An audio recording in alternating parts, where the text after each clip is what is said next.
The Suns take down D'Angelo Targaryen and the Los Angeles Lakers 109-105. So tonight there's no John, but he will be at the game. He will go to the post-game press conference. Maybe Ryan Dunn's there. He'll come back with some info from the court and we'll bring him on. But right now, Fallen Founder has joined the podcast. How are you doing, man? Good for you to join.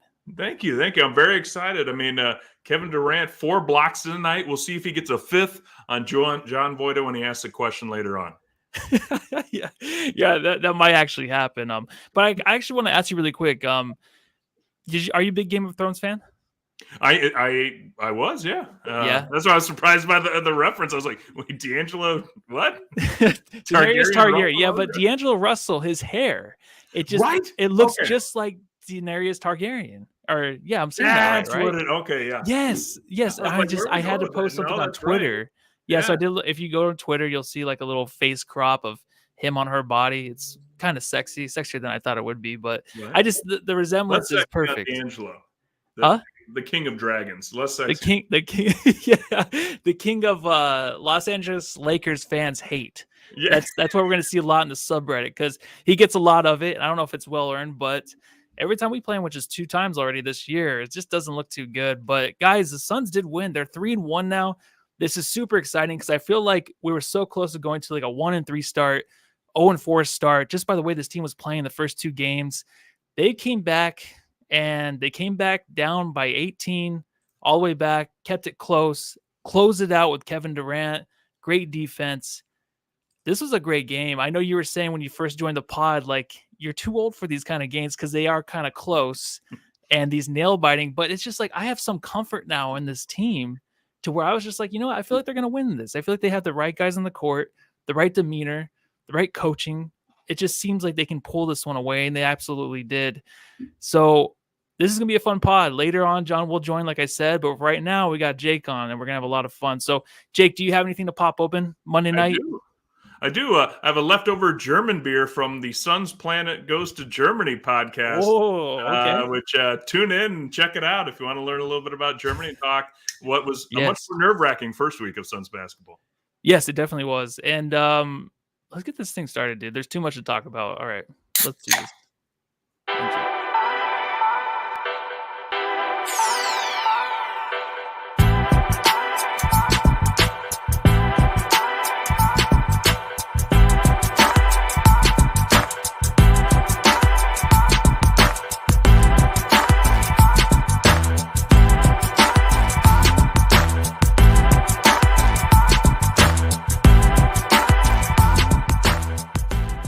109-105. Thank you, Jamsters, for joining. This is a victory over the Los Angeles Lakers where it's always nice to beat the Lakers, but to actually have a team in Phoenix starting 3-1 with high expectations, it's kind of settling, and it kind of keeps us focused on the future, knowing that we have a team that can kind of back up the talk that started last year. And now, like, 3-1 start, looking good. One of the better teams out west, obviously. But let me get to my first question.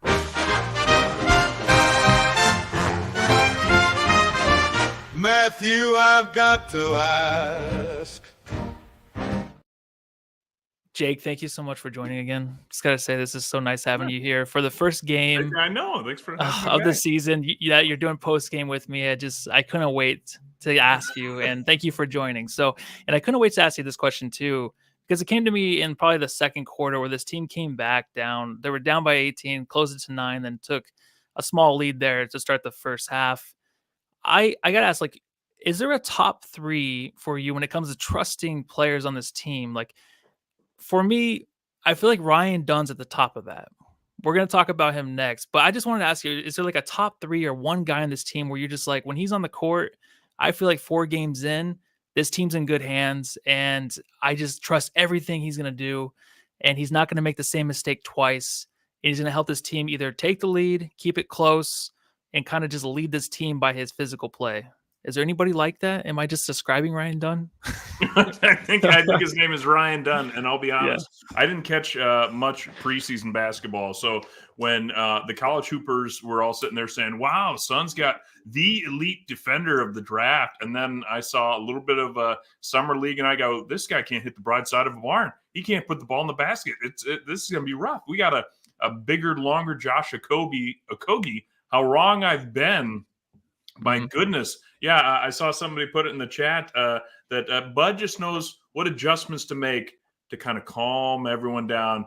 And by everyone, I mean myself and the rest of the fans, because he's going to a rookie, a first rounder in key moments in clutch time, putting him on LeBron James, who's going to go down as one of the top 3 players of all time. Oh, welcome to the NBA, rookie. Take on LeBron James. And he was winning.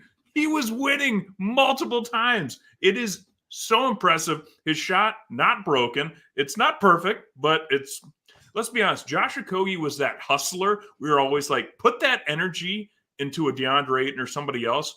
Ryan Dunn actually has the skill set and the energy. And it's just, wow. I didn't know there's a whole next level beyond it. So, yeah, Ryan Dunn is an amazing player already. Yeah, it's crazy, and you're hitting everything very spot on, especially the LeBron James thing, because LeBron had the streak of scoring double figures in every game for about, I think it's a little over 1,200 straight games, and it came at the hands of Ryan Dunn basically tonight, to where it started in the first quarter where he basically manned him up, and he's let me just play the drop really quick. Dun, dun, dun, dun, dun, dun, dun, dun. Dun, dun, dun, dun, dun, dun, dun, dun, dun, dun, dun, dun, dun, dun, dun.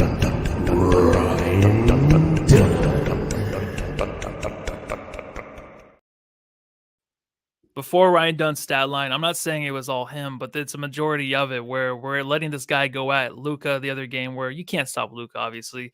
LeBron is getting a little older, and then subreddit, the Lakers fans are talking about, wow, this is the worst game that LeBron's played in probably ever as a Laker. But it came at the hands of Ryan Dunn. LeBron had 11 points, 5 total rebounds, which doesn't matter. The 8 assists, which I want to talk about, kind of his pick and roll defense, which looked really nice with him and against Anthony Davis. Mm-hmm. Ryan Dunn was in the crevices of the whole game, and he was running the fast break, finishing with the other hand, doing things that I felt like he probably wouldn't do till next year, because we were always worrying about his shot and stuff like that.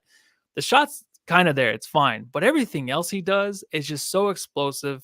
He is the steal of the draft. I keep seeing that from Kevin O'Connor, who is a respected NBA authoritarian. Is that even a word? I don't even care. But he's definitely someone that authoritarian. He makes all the rules, and you'll follow him. I didn't have my script in front of me, but I just think that Kevin O'Connor is a guy that I definitely look up to and want to hear what he has to say, and I respect basically everything he says. So saying that he's a steal of the draft, his defense is there.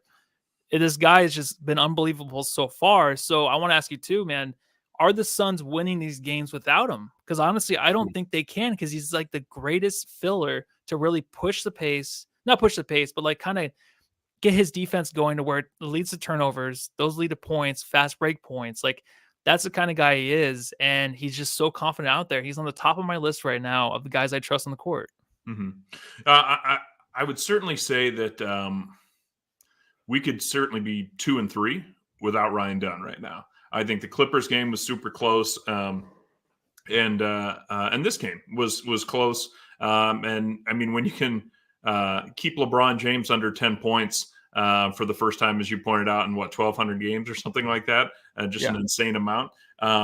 That speaks a lot about him. And there was other guys stepping up too. And again, we've talked about this before, where when Devin Booker plays his elite defense, you see it from other players. It kind of brings me back to that play last season when Chimezie Metu turned the ball over, and Booker ran back on defense, and he turned around to Metu and was like, "You turn the ball over and you don't run back."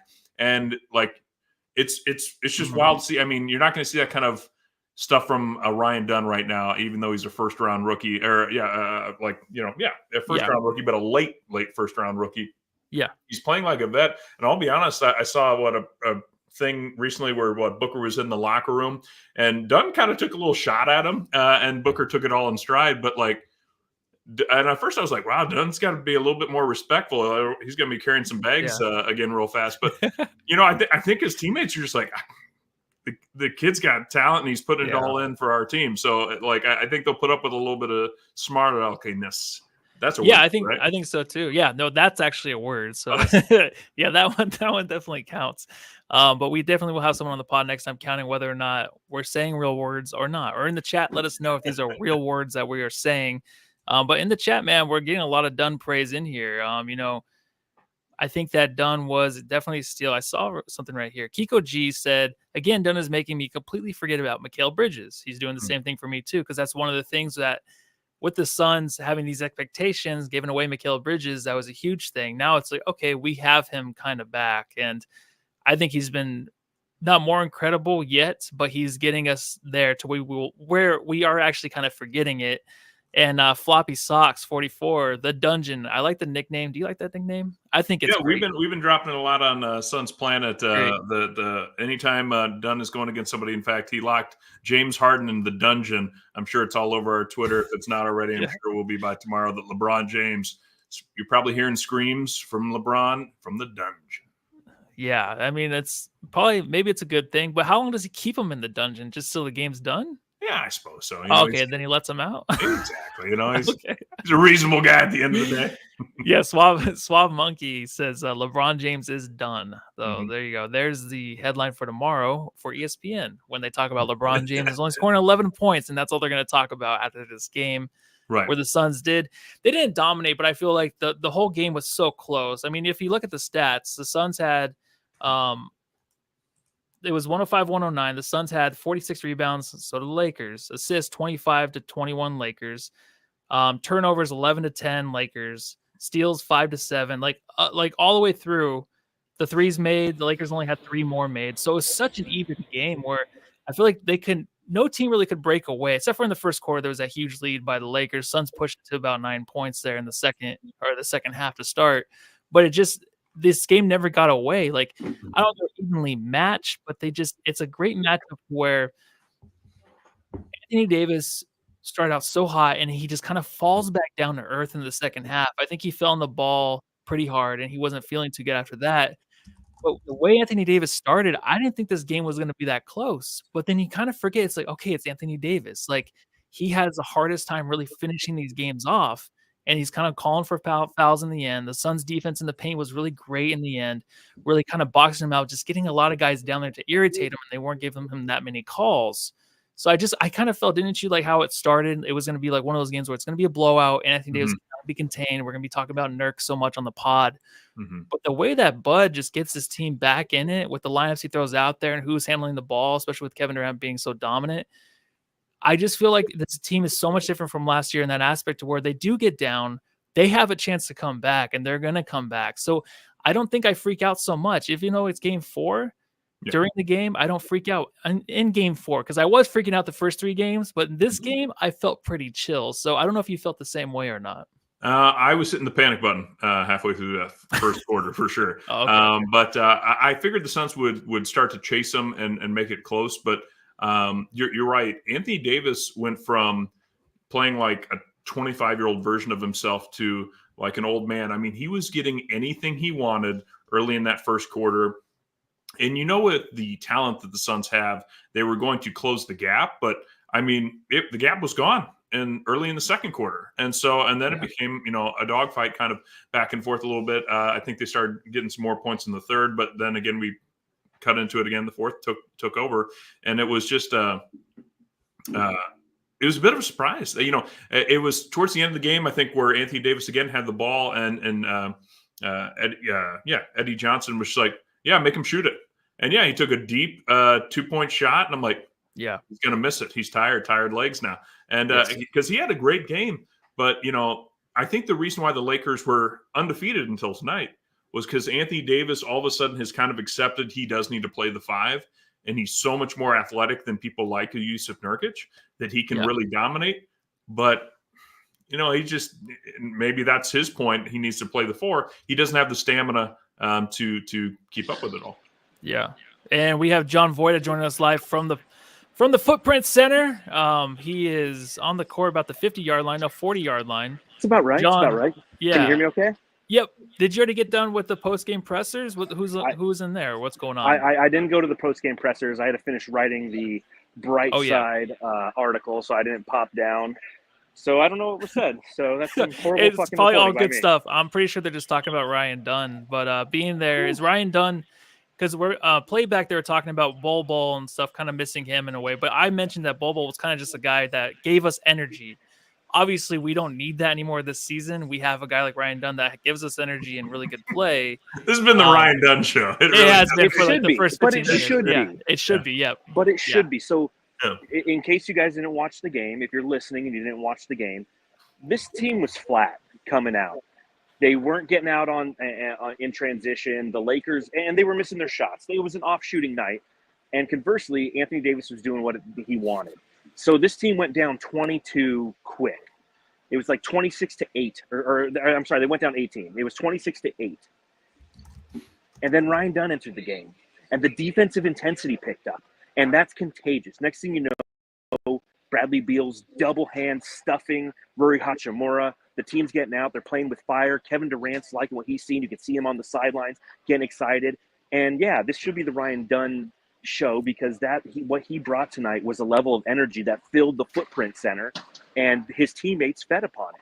After being down 28-6, the Suns outscored the Lakers for the remainder of the game 101-79, and they walk away with the incorrect score below me. What is it? I'm looking at the. I'm not. It's not my fault. The jams. Into the show? The jamsters have to know that I might. 109, I make some 105, mistakes. isn't it? NBA.com and Yahoo Sports says No, 109. look Oh, right yeah, here, Jake. Hold on. Yeah, what happened, dude? It's What the am I- Mavs. did that? He's got the Mavs game. Oh no, There I we see go. the Suns and Lakers. What? Yeah, that was weird. No, that's weird because it's not even on here. That's really strange because it was this to start, and then all of a sudden went to the map. Like, what happened? I think, John, did you do that to sabotage me and to ruin my career? Why would I do that? My career. I would Because never. I have 2 strikes. Okay. I would never do that. That's No, not my that's funny. style. That is funny that just happened because I'm pretty sure that the Jamsters would have let me know that it's wrong by now. Well, they are. but 109, 105. Yeah. And Ryan Dunn showed up. And guess what, everybody? Devin Booker's okay. He's going to be okay. 31 points tonight? 33. 33. There you go. Jesus Christ. Yeah. Died at 33. Yeah, no, he was incredible. Let me play his drop because we haven't talked about him. Allow me to reintroduce myself. My name is Big Dick Booker.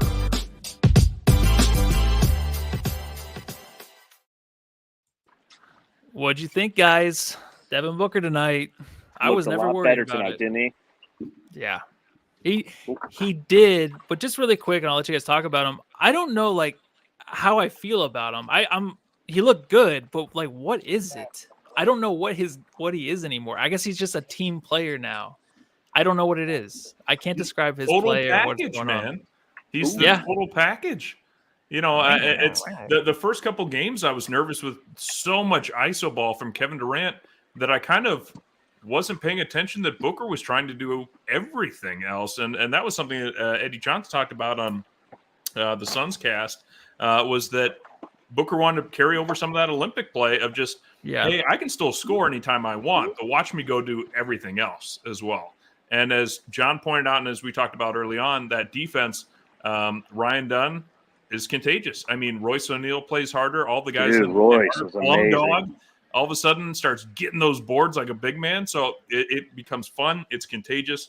And yeah, Devin Booker just decided to just briefly remind us all that anytime he wants, he can just pull the trigger. I wish he would get the calls, though, because you see Austin Reeves, and Austin Reeves creates contact with the way that he jumps into players, and he gets the call all the time, yet Devin Booker wasn't getting those calls. Just a micro frustration that I had there. But, yeah, the way that Devin Booker came out and attacked this second quarter, because that's when he really shined, was the way that he attacked this second quarter.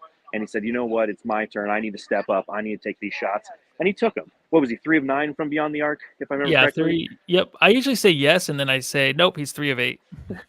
Was he 3 of 8? Yeah. Even better percentage, right? So a little mixture of his game. If I recall, he was 11 of 23 from the field.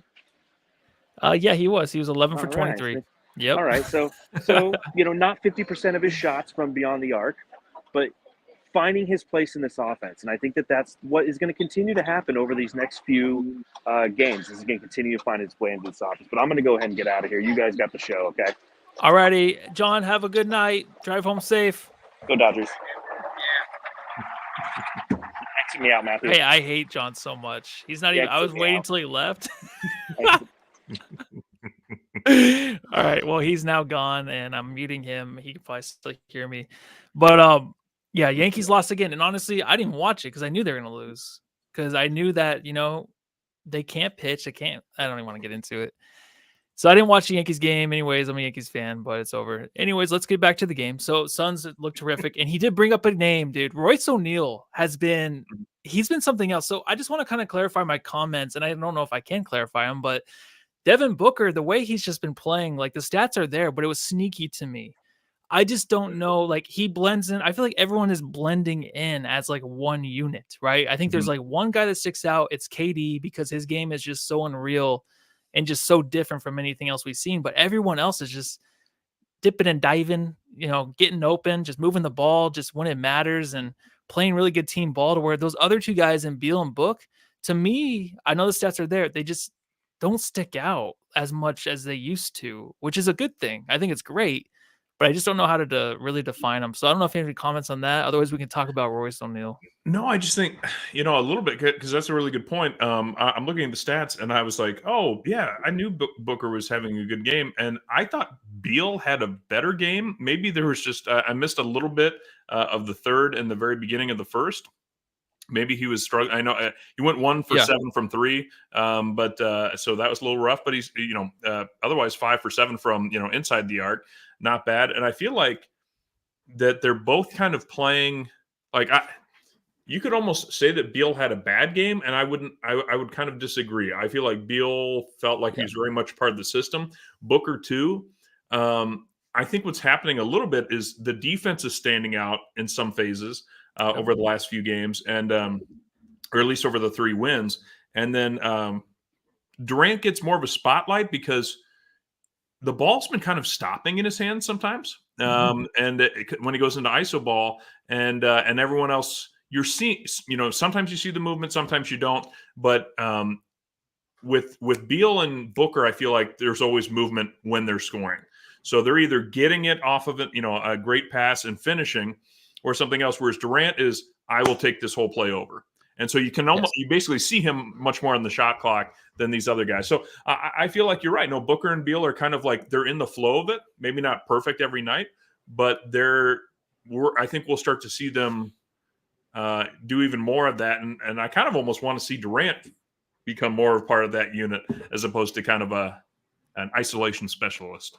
Yeah, I think so too. And I think what's really happening is the other team is just the other teammates around Durant. They're just playing so well where I feel like the defense has to really, really check them out. Because what was happening before is I feel like there was so much focus on Durant, and there was either the double team or just really just not finding the mismatches where he was just having such an awful time. Like in this game and last game, you saw the ISO, but it wasn't where it was ISO hold the ball up and just wait there for like a minute, or like a second or two. He was just quickly tonight just making a decision. But then, like he said, he was like asking for the ball too, and just kind of making his decision quicker. But also it was like a mismatch, and he just was a different player tonight because I feel like the defense is just so focused on the other guys now. I don't know if that makes sense either, but I sound like Suns Geek. He says that, but he does make sense. And I don't know if I make sense though. So let's talk about. I mean, Ryan Dunn, Josh Okogie. You didn't have to guard Josh Okogie. You do have to guard a Ryan Dunn. Yeah. Grayson Allen, is coming off the bench, and he led the league in 3-point shooting. So you will still guard him. You know that Beal and Booker can still light it up, and Nurk, in spite of his struggles in the 2 Laker games, has been otherwise fairly decent, I think. And so. And he'll get aggressive in the paint, and so will Plumlee. Like both guys are, they know that they're not going to get a lot of outside shots. So when they get the ball in deep, they're trying to draw fouls and getting us into the bonus early and get those easier shots in. So, no, I think you're right that everyone's a threat now. And this team is deeper than it was last year. 4 games in, I already feel it. Yeah, you definitely do. And I kind of agree. Creepy Crawley having these great comments in the chat over here. So let's bring this one up. Still too much ISO, but not as many turnovers accompanying it. I agree with too much maybe ISO, but maybe the thing is like if it's working for KD, it's KD and you got to let him cook. Before it feels like if it wasn't working, he was still trying to force it. Right. So I feel like he was in such a groove tonight where I felt very comfortable, even from the beginning of the game with him having the ball, where I'm like, oh, he's on one today. Like, let's keep giving him the ball and putting him in good position. But he was just putting himself in position. So it's kind of weird with the KD thing. He just looked like a really different player tonight. And I think you're right, dude. Like, everyone has to be noticed. And there's a lot of attention on these other guys, and including this guy. Yeah, bling, bling, bling. Rolls Royce, Rolls Royce, Rolls Royce. Yeah, nigga, Rolls Royce. 12 points, 4 assists, 4 rebounds. Oh, sorry. 9 rebounds. My bad. Ooh, that's right. He was 9 rebounds. And you know what? The stat line, it looks good, but I mean, his play out there, he was everywhere. He was physical. He was a guy on the ground. He was a guy making sure, like, if Bradley Beal releases from 3, he's running in there to try to get a second chance. And he might not get it, but he was actually running in there, putting his body out there, trying to give this team a second chance, doing what he could to really put this team over the top on the Lakers tonight. So there's 2 guys. We already talked about Ryan Dunn, but Royce O'Neal was such a big factor where it's just like you're used to him just settling for those threes, but he was just all over the place, matching the intensity of the Lakers, matching the defensive intensity.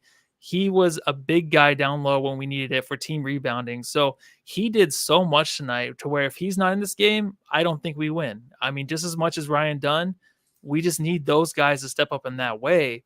It's not going to be every game, but this is incredible. I don't think I've seen a Royce O'Neal game like this since he's joined the squad. Have you? No, I mean, he plus 25 leads the team overall tonight. Yeah, he was doing just kind of a little bit of everything in 24 minutes of play. My only kind of guesstimate is that, Royce O'Neal was kind of brought in and, we knew he was a bit of a streaky shooter. Yeah, even going back to his time with the Jazz, I knew that. He makes his money for playing defense.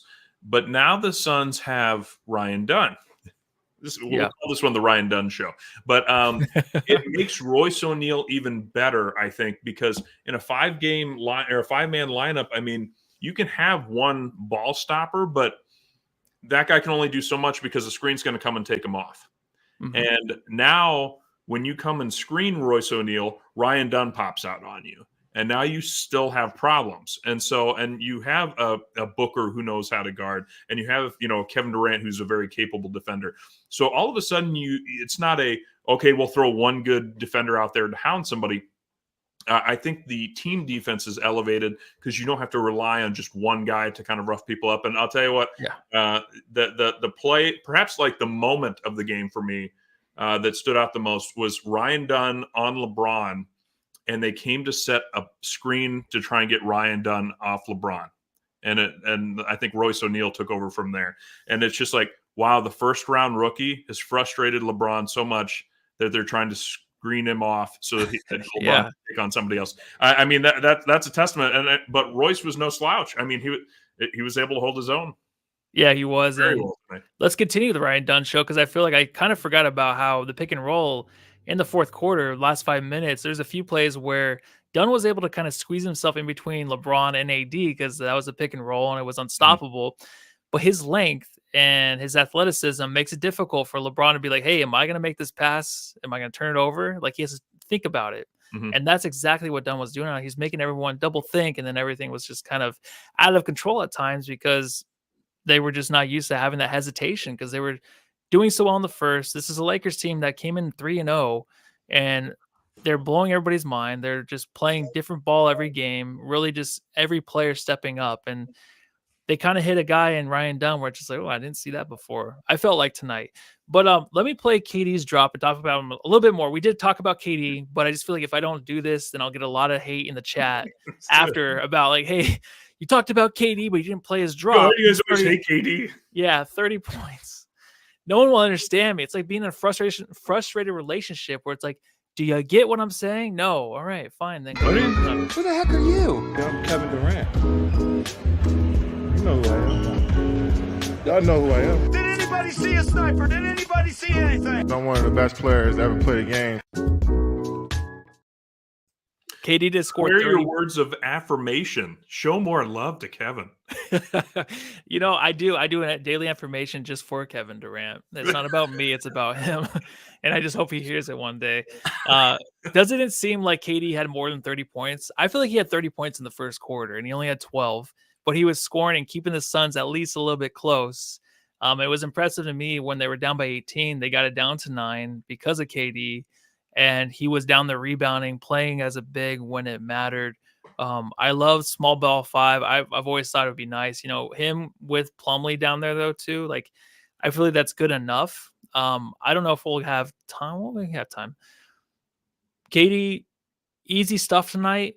That's what EJ was saying, but those shots were still difficult as hell. And his moves, he has some double pumps, some twists and turns in there I haven't seen since he's been in Phoenix. He's just looking like he's drank some baby blood because he looks a little bit younger out there and he's not falling all over the place. What the hell's going on? Is it just the mismatches? Is he just finding out? Like, I don't know. What's up? What the last 2 games, man? What's going on with him? He's looking good. It's obviously it's KD. I feel like I'm one of KD's biggest critics in terms of Sun podcasters, just because I look at him, I'm like, you're one of the greatest of all time still, and you have to do more on this team to ensure our victories. And so when he has 6-7 turnover games, I'm like, Kevin, you can't do that. You have to take some of the heat. And I don't think he's ever like shied away from taking blame or anything or put the blame on other people. But, no. As we all know, the KD stands, they're a passionate group, and we want the best from KD as often as we can get it. So you're right. No, I think what I've had to kind of learn to accept about Kevin Durant is, even though, I feel like sometimes too much ISO, he kind of, I think, knows at this point in his career when he needs to force it and when he can kind of build himself into the rhythm. We were getting beat up badly. Over 20 points was the lead, I think, early in the first. And Kevin was going down and ISO balling it. And he'd miss a shot, and then he'd turn it over, and then he'd get the ball again. I'm like, why are we not running the offense? And then he'd start making shots. And then he'd start playing a little bit harder. And it just seemed to almost – he got himself into the rhythm, and that carried through the rest of the game in a very comfortable way. So he kind of has to find his own spark, whereas I feel like some of the other players can do that in kind of the flow of the offense and defense. Kevin needs to kind of go out and be a self-starter, right? That would be his interview, questions. Are you a self-starter? That's the only way I start, is as a self-starter. I survive off the hate, and I just, that's when I excel. That's usually what I say, I love it. I love what's going on. So I'm kind of thinking, is this team kind of just with the big 3, are they going heavily into, they got to figure it out on the court? Because we have Tyus and we have Monte today, like they're on the floor. Well, Tyus played 30 minutes. Monte only played 2 minutes, right? Mm-hmm. So John and I always talk about how much we love these guys, and Monte is one of our favorites, one of the guys we trust. So only plays 2 minutes tonight. Obviously, Grayson Allen's back, so he had the 13 or 12 minutes. But are they just kind of just like, hey, like we're going to focus on the big 3. They're going to run the show, really. Tyus is great as a point guard, but we're not going to have him bring it up every time. Like, or is it just going to be based off of matchups? Like, do you think just going forward, this is like, hey, this is up to KD, Book, and Beal, what they want to do? I know Bud's going to run the show, but is he leaning heavily into that? Or is it just more like, maybe we'll get into Tyus later on, but we kind of get these guys going? Is that what's going on? Because I was leaning towards, I want Tyus to have the ball almost all the time to set these guys up and put them in good position, but it's just not looking that way. But they're playing good ball either way. I don't know if you have any thoughts on that. Well, I think it's going to be a little tough to tell because, 4 games in and we've played the same team twice already. So it could be a little bit matchup dependent, as you point out. We're going to play the Clippers again here soon. So, maybe it's going to be similar. I love that the KD stands are already mad, and I'm halfway through one beer and I'm the drunk guy that's mad because he plays ISO. My goodness, you guys, I love that you love him so much. It's just impressive. I love him too. I want great things for him and the team. So, I think Tyus is so good at what he does. I was a little surprised that Monty didn't get as much run, but Bud is kind of using these early games to kind of tinker with the lineups a little bit. I mean, we saw Damian Lee the other day. We saw, in game 1, it was Oso, Kevin Durant, and Plumlee were on the floor together, and I was like, oh my God. And I brought it up on our podcast. We were getting killed on the boards, and Bud must have just been like, no more.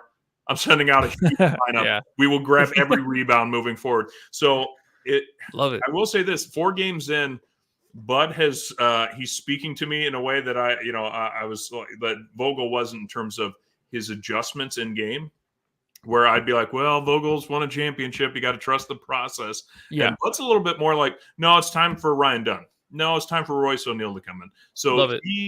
I think he does a little bit more with that. But you're right. No, the big three are still, that's where the bread and butter is, of course.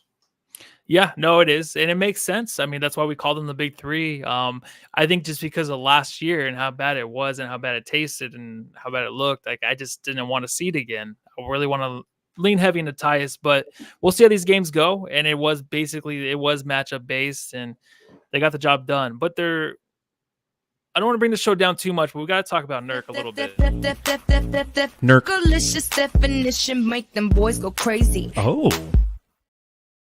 No, it's not the best matchup with Anthony Davis, but to me, the way that Nurk is looking out there is kind of like he is in his own head, really still scared to make mistakes. Last game, he had 18 points, 14 rebounds, looked really good against the Mavericks.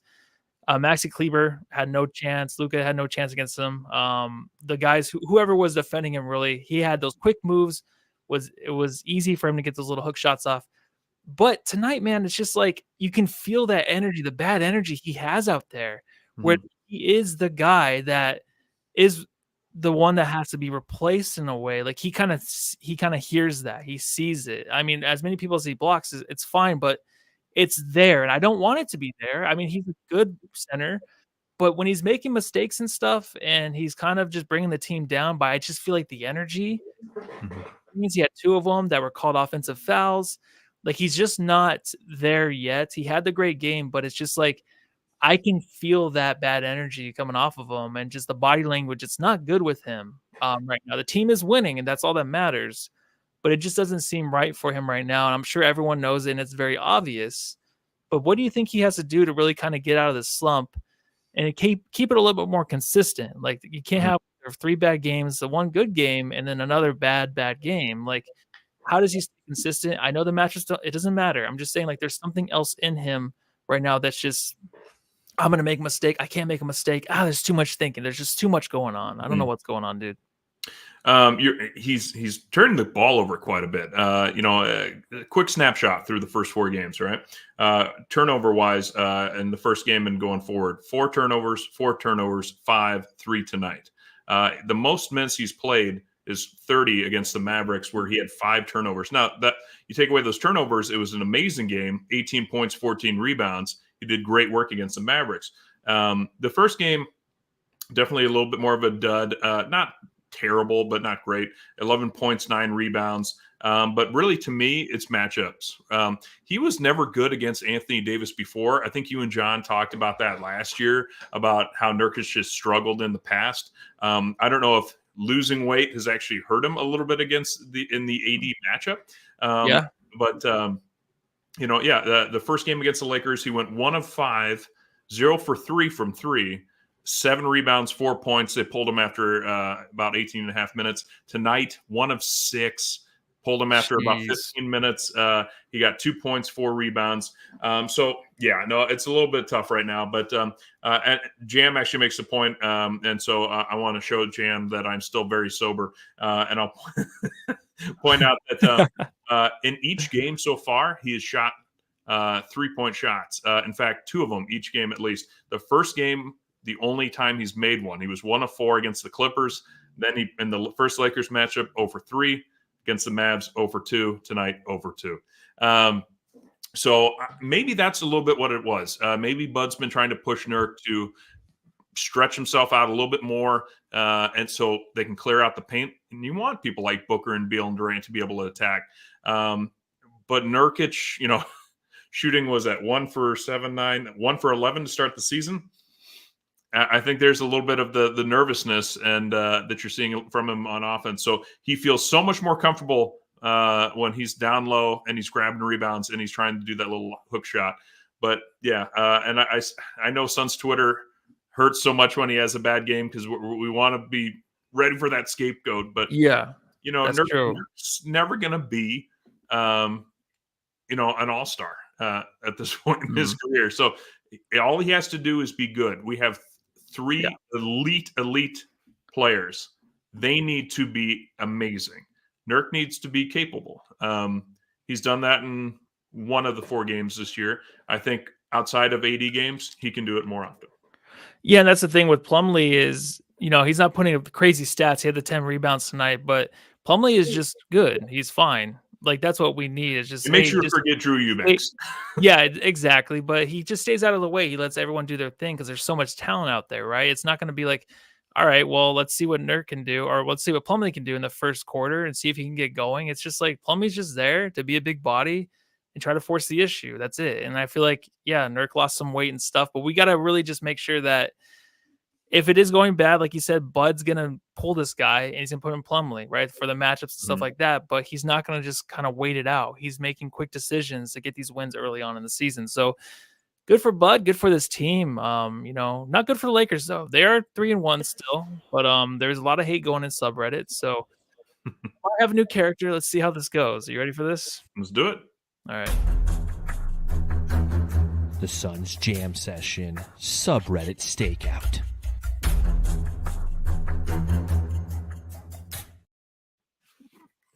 Oh no, I was gonna do like I guess I could just be Justin Bieber. That's fine. Not bad. But Not bad.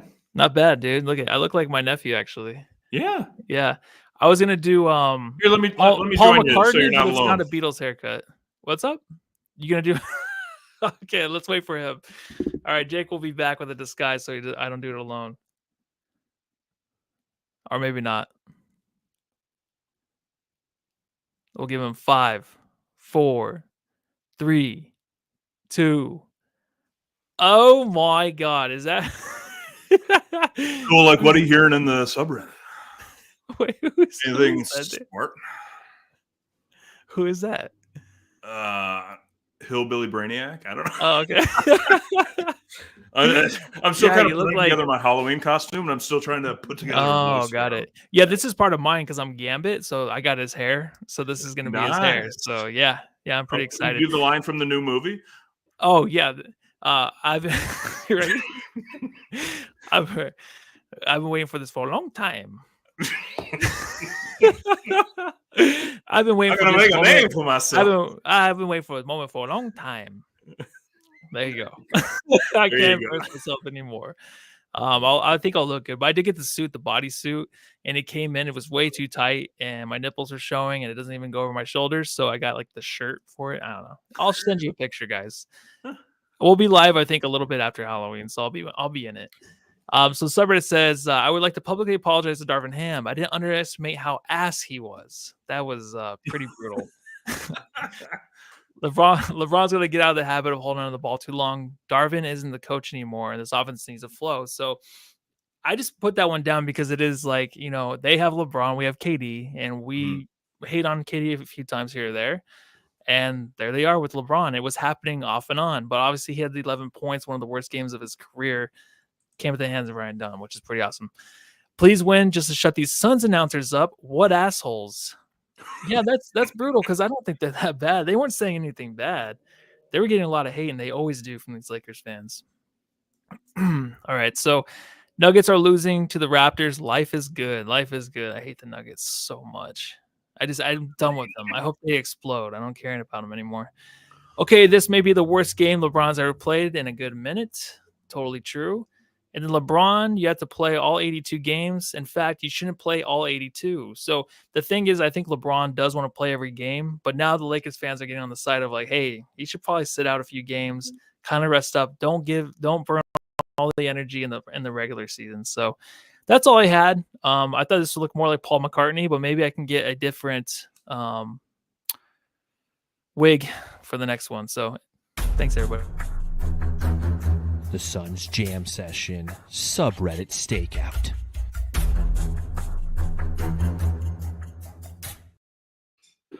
Wow, quick change. That was good. Yeah.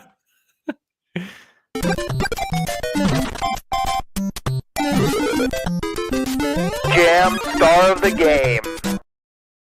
Like, subscribe, rate, review. Give us some love, everybody, please. Tonight's jam star for me, I think it has to be. I'm gonna give it to KD. Oh, this is tough though. I'm gonna give it to KD because he was there in the beginning, he was there in the end. He was playing big down low. He was exactly what we needed tonight, from an offensive standpoint, and also as kind of like a backup big, helping Plumlee there, here and there. So I'm gonna give it to him for sure, and then also Booker. But I didn't notice Booker till the end, so sorry, dude. I'm just joking. Who do you got? No, Booker did have that kind of what Sean Marion effect that John always talks about. Yeah, where it's like yeah. at the end of the game, all of a sudden it's like 25, 10, and 4 or something. And you're like, Yeah. how did he do that? They didn't run a single play for him. No, Booker had a great game. Just based on how this podcast has gone, I'm sorry. I got to give it to Ryan Dunn, my inaugural trip guest spot in here on Suns Jam. I didn't give the rookie enough love before, and I'm very excited to be a Ryan Dunn stan now. So Ryan Dunn just brought that energy, and you're right, Kevin Durant kept it going the whole game. Ryan Dunn was that spark plug for, I think, the rest of the team to get going. Yeah, and Juan Carlos Hernandez is Neda. Sorry, That's Royce right. O'Neal, Suns Chile.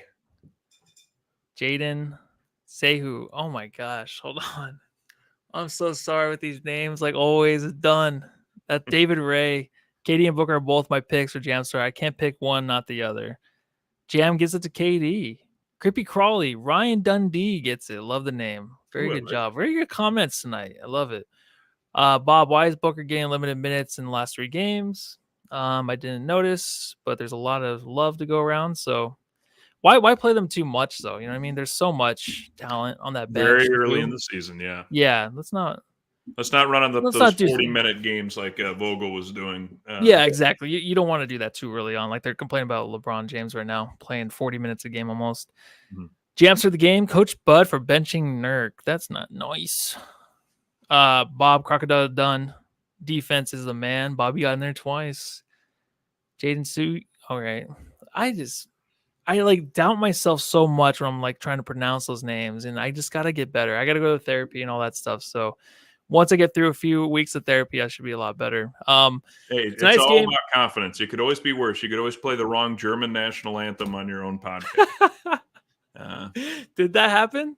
It did. Yeah. I typed in German national anthem into YouTube, and it came up with the correct flag and everything. But apparently, they don't play the first verse of the anthem anymore. But I did, and I was told it was a social faux pas, not to do that again. Jeez, yeah, just one warning, or what would you lose? A finger? I did, yeah. You did? Oh, okay. It's just your ring finger. Or was that your pointing finger? No, it's my ring, yeah. Oh, okay, well, everyone's just like, what are you guys talking about? All right, well, tonight was a great game. Obviously, with the Suns winning, it's always a great game. So the next game is Halloween night. Suns play at 7:30 against the Clippers. Back in LA, back in the Intuit Dome. Against the wall. Yeah, and I will be trick-or-treating. Will you be trick-or-treating? Or what would you be doing that night? I might be. I for a little bit. Okay. Yeah. Stealing the kids' candy, and then I got to race back and watch the game and eat some Reese's peanut butter cups. Okay. Yeah, I don't know if I'm going to watch too much of the beginning. I definitely will get it probably back into the house around the third quarter. I know the Yankees and Dodgers don't play, so I don't have to worry about that stuff. But yeah, great game tonight. I feel like we got 10 minutes left. Jake, you have anything left for me and the Jamsters for John, who is on his way home? Yeah. Well, okay, a couple things. So Oso didn't play tonight. A little surprised. Oso's gotten time in all 3 of the previous games. With Nurkic struggling, were you surprised that Oso wasn't given a little bit of an opportunity? No, I think because they were playing KD at the 4 so much with Plumlee, I kind of felt like if they're going to do it, they're going to play Oso maybe with Nurk, try to help him out or something. But I just feel like you couldn't leave KD out of the game in the moments where you're trying to like really kind of get the rebounds and offensively, if you want to kind of match up with LeBron. Like, I feel like this game was just one of those games you needed as much as you could from KD. So it didn't surprise me as much. I mean, are you surprised they didn't just play the 5 or just throw him in there at the 4? Because at the 5, I feel like it didn't really make sense. Mm-hmm. But I would have liked to see it. I would have liked to. Do you think this has anything? Maybe it will hurt his confidence moving forward, or no? I think a second round pick can stand to miss one game. Yeah, okay. I think we'll move on from that. I think it'll be fine too. I think I did miss him though. I did miss him, and I always get so excited when we get to see these guys coming off the bench, like who's going to come in first and like that. Mm-hmm. Grayson Allen was the first guy in. Any thoughts on Grayson Allen? Because he is not really there right now. How are you feeling about him? Well, so I'm gonna give him the DeAndre Ayton excuse. He just had a new baby. As somebody else who congratulations, has a child that's less than 2, I can tell you that when they're born, sometimes they sleep great, but sometimes they don't because you have to feed them every 4 hours. So he looks like a guy that is going to work, but also has a newborn at home. There was a play where Kevin Durant. It looked like he got fouled, and the Lakers took off on a fast break, and I think KD went down, and Austin Reeves got the ball, and he drove, and Grayson Allen just dropped his shoulder and smoked him. And he just, I like that. He just like took all that baby anger out on him. Whatever. No, exactly. That's what it was. Just like, you're not going to finish your bottle? Sure. I love that. You have to gain weight.